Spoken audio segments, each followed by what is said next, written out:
Le secteur minier occupe depuis des siècles une place importante dans l'économie malienne. Sur le plan international, le secteur minier a fortement évolué depuis 20 ans. De nouvelles questions émergent telles que l'environnement et la juste répartition des revenus issus de l'exploitation aurifère. Le Mali est l'un des premiers producteurs d'or en Afrique, avec 72,2 tonnes produites en 2022, dont 6 par l'orpaillage artisanal. L'or à lui seul contribuait à 25% du budget malien, 75% des recettes d'exportation et 10% du PIB, affirmait l'ancien ministre des Mines Seydou Lamine Traoré.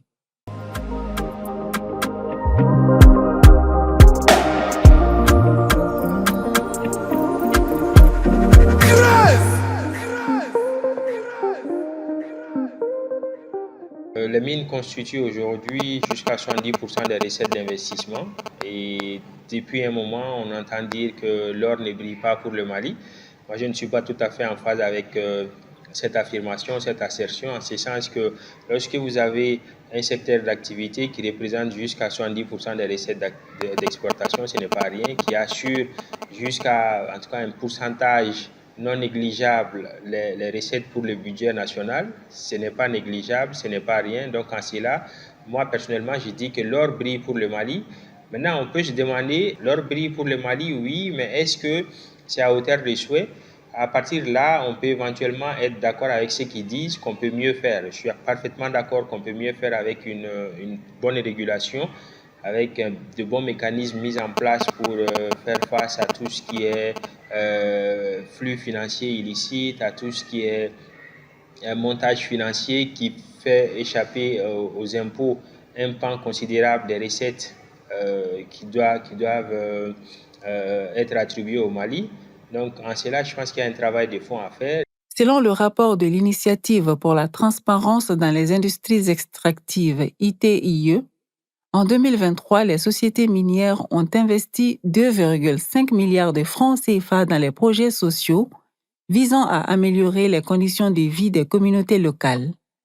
Les investissements ont été principalement orientés vers les secteurs de la santé, de l'éducation et les infrastructures. Les autorités ont audité en 2022 le secteur minier et l'audit a conclu, le rapport d'audit a conclu que le Mali fait face à un manque à gagner de plus d'1 milliard de dollars, ce qui n'est pas rien, ce qui est très considérable.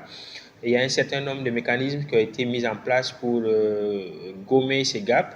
Et en cela, je pense que c'est un bon processus qui a été enclenché. Le 28 août 2023, le Mali a adopté un nouveau code minier permettant à l'État de prendre jusqu'à 30% de participation dans les nouveaux projets et d'augmenter les revenus tirés d'un secteur capital pour l'économie malienne. Nous avons remarqué que nous avons beaucoup de failles, beaucoup de lacunes qui existent dans le code minier qui était en application, notamment le code minier de 2019. Donc, à la suite de cela, le président de la transition a demandé à ce que nous mettions un chronogramme en place pour essayer d'aller très rapidement sur la relecture du code de 2019 et de son contenu local afin de nous permettre de rattraper très rapidement les irrégularités, tout en continuant, tout en demandant au cabinet de poursuivre avec l'équipe technique pour que l'audit puisse se finaliser. Nous constatons à peu près les mêmes irrégularités que dans le rapport provisoire. Il y a quelques irrégularités qui ont été supprimées, certes, mais l'essentiel demeure et nous pensons que le manque à gagner tourne autour de 300 à 600 milliards de francs CFA. Donc les faits, s'ils sont établis, il s'agit pour nous de rentrer maintenant en deux étapes, de renégocier donc tout ce qui doit être renégocié et de demander à recouvrer ce qui peut être recouvré. Il est évident que nous établissons les faits, nous rentrons en négociation. Il est possible que nous obtenions 300 milliards, 400 milliards, etc. Mais tout cela va dépendre de la force de négociation et également de comment cela peut impacter la vie de ces sociétés. Parce que l'objectif n'est pas de casser des emplois, ce n'est pas de casser ces sociétés qui déjà font que le Mali a aujourd'hui 1900 milliards de chiffre d'affaires et contribue aujourd'hui pour environ 241 milliards au contenu local. Donc certes, ils font des choses, mais qui peuvent être améliorées entre autres. Ce code, il est idéaliste, il est bien, mais dans les faits, il est difficile à matérialiser, à traduire. Et c'est ce qui amène les difficultés aujourd'hui entre les géants miniers qui sont présents au Mali et l'État du Mali.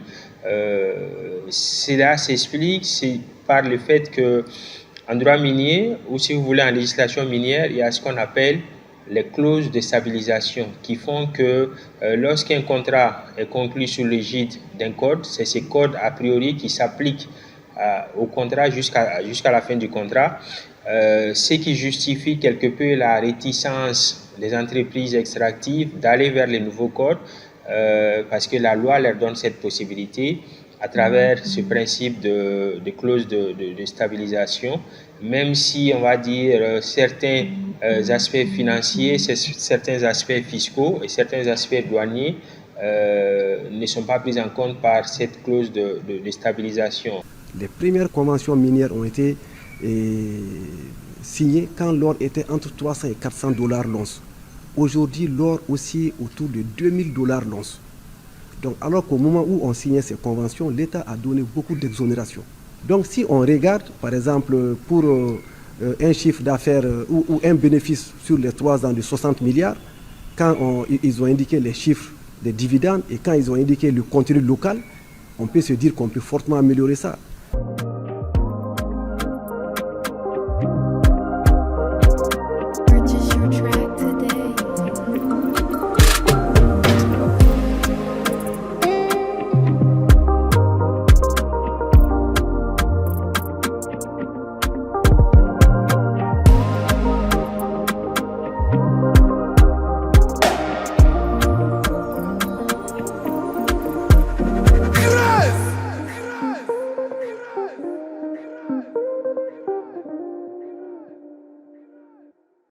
Pour le gouvernement du Mali, ce nouveau code minier et la loi sur le contenu local ouvrent la voie à d'énormes opportunités de développement à d'importantes ressources budgétaires.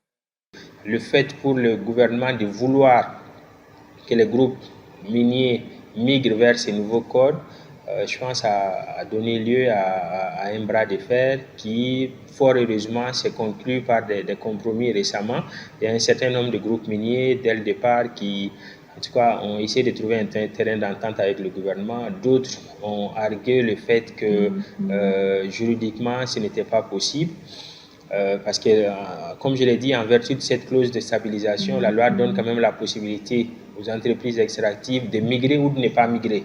C'est pour cela qu'on se retrouve avec, dans le paysage juridique du secteur des mines, avec 4 générations de codes miniers. Pour certaines sociétés, il y a le code de 99 qui est en application, pour d'autres, les codes de 87, je crois, les codes de 2012, 2019, etc., etc.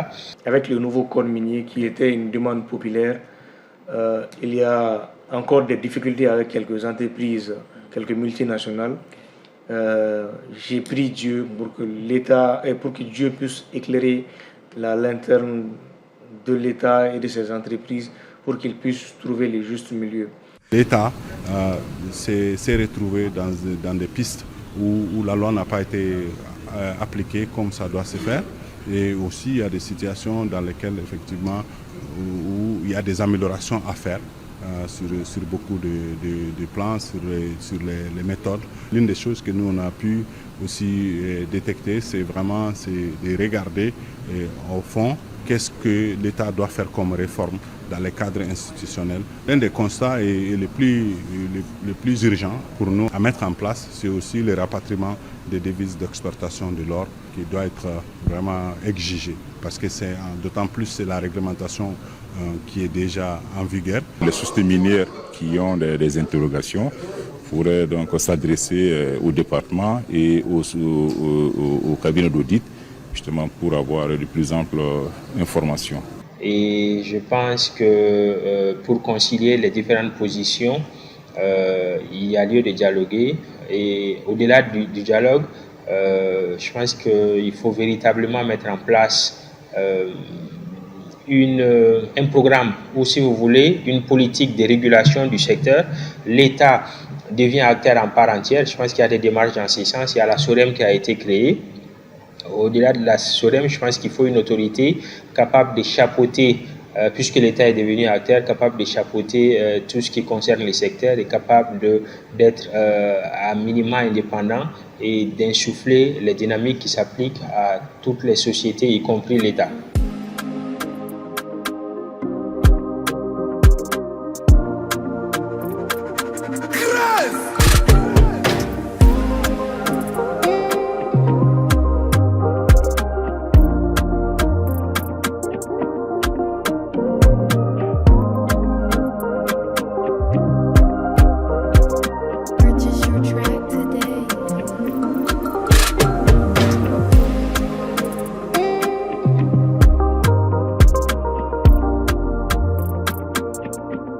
La réforme du code minier devrait rapporter au minimum 500 milliards de francs CFA, soit 762 millions d'euros au budget annuel de l'État, a déclaré le ministre de l'Économie, Alousséni Sanou.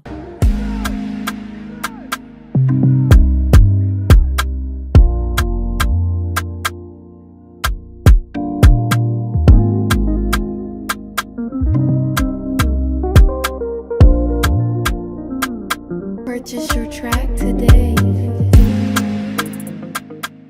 Barrick est une entreprise qui est au Mali il y a des dizaines d'années. Ils ont créé beaucoup d'emplois au Mali. Ils ont fait beaucoup de milliardaires au Mali. Ils connaissent bien ce pays-là. Ce sont en grande partie, majoritairement, des Maliens qui travaillent dans cette société-là, des gens bons avec qui j'ai travaillé, qui sont intègres. L'État est dans son rôle de demander aussi, et cette entreprise aussi est dans son rôle de pouvoir négocier avec l'État. Et j'ai prié Dieu pour qu'il puisse s'entendre pour le bonheur du secteur minier, parce que c'est vraiment une très grande société.